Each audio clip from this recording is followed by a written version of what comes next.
অসমীয়া যুৱতীৰ দাম ২০০০ টকা। অসমীয়া যুৱতীৰ দাম নিৰ্ধাৰণ কৰিলে মিয়াই।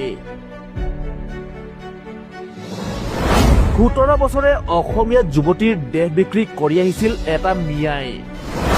২০০০ টকা দিলেই অসমীয়া যুৱতীৰ দেহ যোগান ধৰে মিয়াই।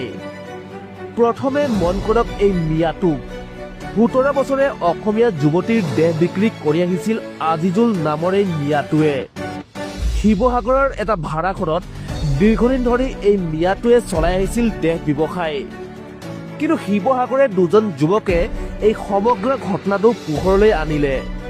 দুজন যুৱকে গ্ৰাহক হিচাপে গৈছিল এই বিশেষ ঘৰটোলৈ আৰু যুৱক দুজনক দুগৰাকী ছোৱালীৰ যোগান ধৰা হৈছিল।